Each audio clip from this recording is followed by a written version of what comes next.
Kembali lagi di Cerita Cinta Channel. Jangan lupa like, comment, and subscribe ya. Terima kasih. Ayo sini Non, Dendoni ada di ruangan ICU, ucap Biratih semakin membuat hati Citra tak karuan. Citra mengikuti langkah Biratih, kakinya bergetar tak karuan, terasa berat untuk dibawa melangkah. Ini dia Non ruangannya, ucap Biratih berhenti di salah satu ruangan bertuliskan ICU. Non, yang sabar ya, Bibi yakin Dendoni akan sembuh. Biratih mengusap punggung Citra yang bergetar. Bi, apa aku boleh masuk? Tanya Citra, karena Citra tahu jika yang masuk ruang ICU hanya pasien yang kritis dan tidak sembarang orang yang boleh masuk.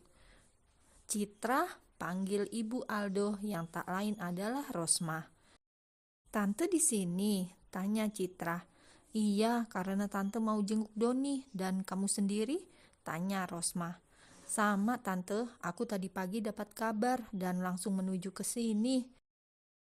Oh, begitu ya. Tante akan memindahkan Doni ke rumah sakit besar yang ada di Surabaya. Dan tante ingin Doni mendapatkan perawatan yang lebih baik. Kasihan, dia jauh dari orang tua. Jadi sebelum orang tuanya datang, tante lah yang bertanggung jawab mengurus Doni.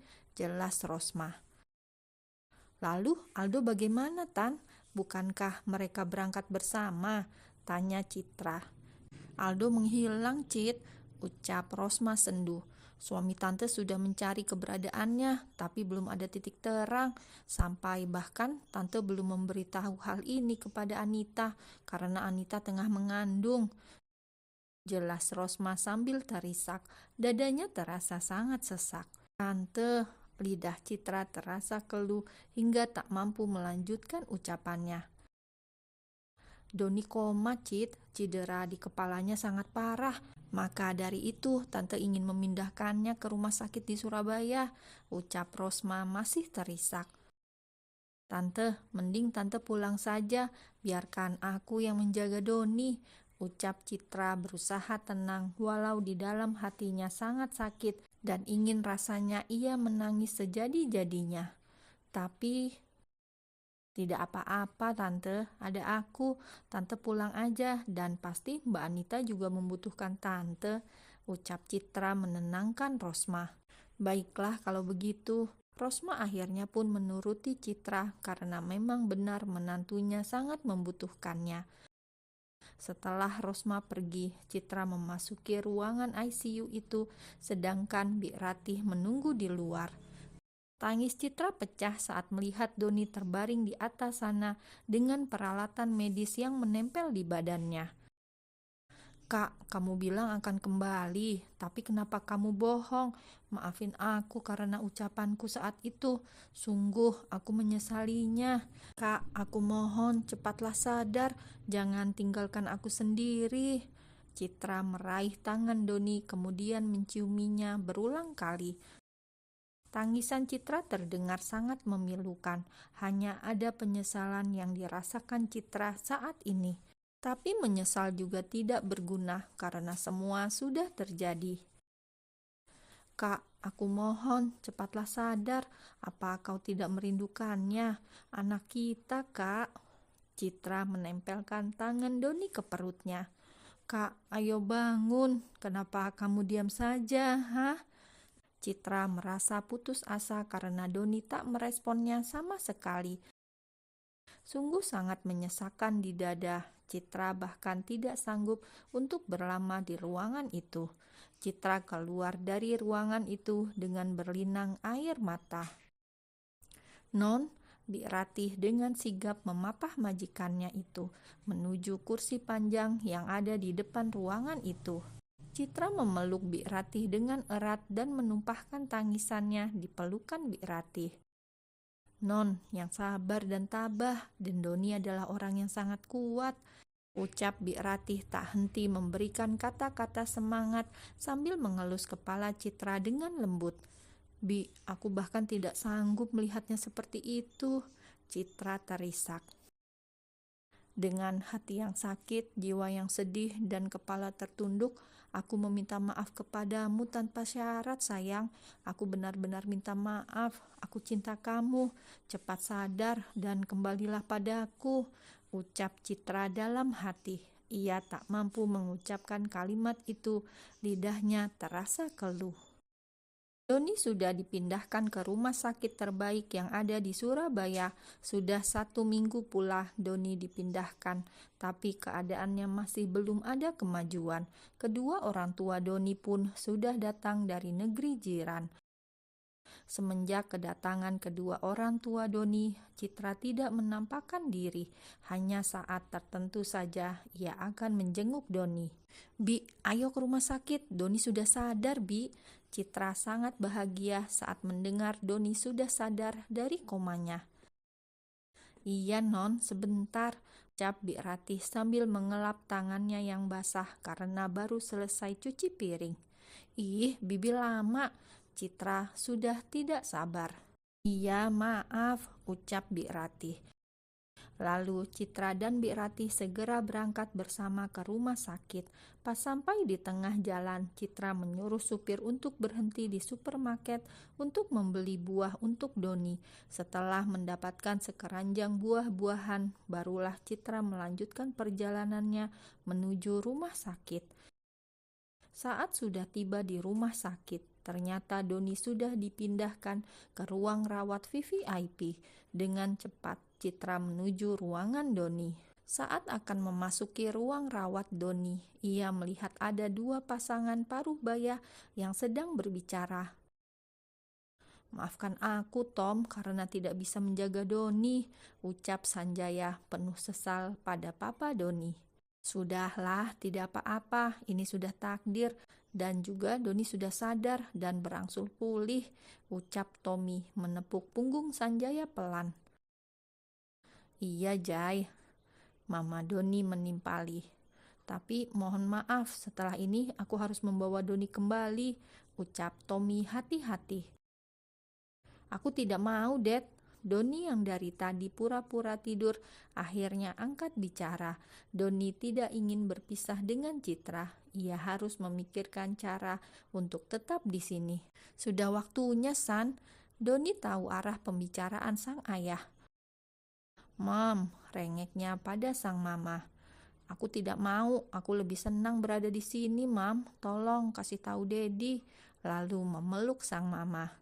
"Astaga, sayang." Mama Doni menggelengkan kepalanya melihat tingkah manja anaknya. Bahkan Sanjaya dan Rosma terkekeh geli melihat tingkah Doni. Beda dengan Tommy yang sudah kesal dengan sang anak karena memeluk belahan jiwanya. "Sudah, jangan lama-lama peluk istri Dedi." Tommy menarik paksa sang istri. "Lihatlah, Mam, dia menyuruhku kembali, tapi dia tak mau berbagi Mam denganku," ucap Doni mencibir Dedinya. "Dad," Angel sang istri sudah menunjukkan taringnya. "Ya sudah, kamu boleh berada di sini semaumu, tapi ingat 1 bulan sekali harus pulang," ucap Tommy final. Ia tak ingin istrinya lebih perhatian pada anaknya. "Dedi, apa sih, Mam? Dedi tidak ingin Mami lebih perhatian sama rubah licik ini," ucap Tommy santai. "Dad sama anak sendiri cemburu." Sang istri sangat kesal dengan sifat suaminya yang sangat posesif. Doni bersorak dalam hati karena rencananya berhasil. Ia sangat tahu karakter ayahnya yang sangat cemburu jika istrinya didekati pria lain, walaupun itu anaknya sendiri. "Terima kasih, Dad," ucap Doni dengan senyuman yang sangat manis. Sanjaya dan Rosma tergelak melihat perdebatan mereka. Citra pun ikut terkekeh saat melihat tingkah Doni yang baru ia ketahui. "Assalamualaikum," suara lembut menghentikan perdebatan mereka. "Waalaikumsalam," jawab serempak. Citra, sini," panggil Rosma. "Kok kamu kurusan, sayang?" tanya Rosma. "Lagi diet, Tante," jawab Citra asal. "Ini Citra bawakan buah buat Kak Doni biar cepat sembuh," ucap Citra tersenyum manis lalu meletakkan keranjang buah itu di nakas. Wah, ini kan menantu Mami, Don, ucap Angel berbinar. Membuat Citra salah tingkah sedangkan Doni menggaruk tengkuknya yang tidak gatal. Bukan tante, saya cuma teman kok, ucap Citra sopan.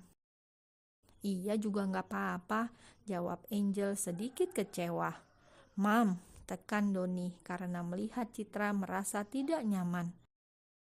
Sudah, mending kita cari makan dulu yuk, Dad. Angel pada suaminya, karena ia tahu ada sesuatu yang disembunyikan anaknya itu.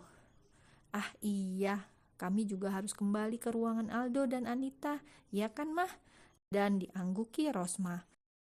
Setelah kedua pasangan lanjut usia itu pergi, Doni mengambil tangan Citra.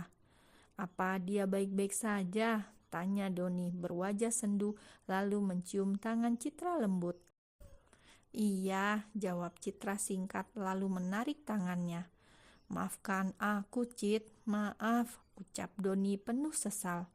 Aku datang ke sini tidak ingin mendengar kata maafmu, Kak, ucap Citra datar. Entah kenapa Doni membahas itu lagi, membuatnya mengingat malam petaka itu dan membuat hatinya sakit kembali dan kembali membenci Doni. Aku sungguh menyesal, Cit. Apa menyesal dan kata maafmu itu dapat mengembalikan segalanya? Tukas Citra. Lalu aku harus apa agar kau memaafkan aku?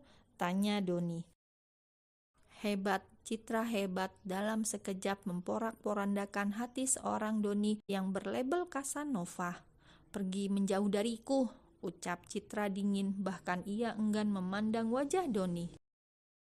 Aku tidak mau, tegas Doni. Rasa sesal menyeruak di hatinya kala menatap wajah Citra yang sedikit pucat, bahkan tubuh yang tadinya seksi dan montok kini terlihat kurus. Baik, jika tidak mau, aku yang akan pergi. Lalu dia bagaimana? Untuk apa kau memikirkannya? Aku bisa mengurusnya sendiri. Citra menguatkan hati, walau sebenarnya dirinya saat ini sangat rapuh. Jangan egois, Cit, dia membutuhkanku. Jangan sok peduli, bukankah dari awal kau tak menginginkannya? Doni bungkam membenarkan ucapan Citra, tapi itu dulu, dan sekarang ia sudah menerimanya. Tepatnya ia bertanggung jawab. Doni mengelus perut Citra lembut. Seketika tangis Citra pecah. Ia berusaha kuat dan tegar, tapi pertahanannya runtuh saat Doni menyentuh perutnya. Ada sesuatu yang hangat menjalar ke hatinya. Beri aku kesempatan untuk membuktikan semuanya, lirih Doni. Bahkan kini ia menarik Citra ke dalam pelukannya. Aku mohon, ucap Doni lalu mengecup bibir Citra lembut, bahkan sangat lembut. Hingga membuat Citra terbuai dan membalas setiap pagutan yang melenakan itu. Cukup, Citra mendorong dada Doni saat merasa tangan Doni mulai tak bisa dikondisikan. Aku butuh waktu untuk memikirkannya, ucap Citra lalu beranjak dari pelukan Doni. Biarlah dirinya egois, luka yang diberikan Doni begitu dalam di hatinya. Memaafkan memang mudah, tapi untuk memulai hubungan lagi, Citra masih butuh waktu untuk membuka hatinya lagi yang sudah terluka. Kau tidak bisa egois, Cit, mengertilah, ucap Doni menatap sendu Citra. Kesalahan satu malam menjerat dirinya hingga pada titik ini dan Citralah korban yang paling tersakiti. Tidak ada cinta di antara mereka, tapi ia bukanlah pria pengecut yang lari dari tanggung jawab. Maaf, di antara kita tidak ada cinta. Apa kamu yakin dengan keputusanmu? Ucap Citra memandang sinis Doni. Tapi sudah ada dia di antara kita. Doni menatap perut Citra yang masih terlihat rata dengan penuh sesal. Jika karena hal ini kau tak perlu bertanggung jawab, aku bisa mengurusnya sendiri, kau bebas, tekan Citra. Aku tak ingin menjalin hubungan dengan orang yang masih terjerat dengan kisah masa lalunya, dan pada akhirnya aku sendiri yang akan tersakiti di sini, ucap Citra begitu menohok di hati Doni. Ya, Doni masih terbayang masa lalunya, cinta pertamanya yang begitu sulit ia lupakan walaupun sudah disakiti. Jangan egois, Citra, Ucapan Doni tak didengarkan Citra karena gadis itu sudah melenggang pergi. Doni menarik rambutnya frustasi. Kenapa jadi begini? Aku hanya ingin memastikan kembali jika dirimu sudah menerima aku, tapi nyatanya aku salah. Kenapa, Kak? Kenapa kau mengingatkan malam menyakitkan itu? Dan itu membuatku kembali membencimu. Luka hatinya yang sudah mulai berangsur pulih, kini menganga kembali.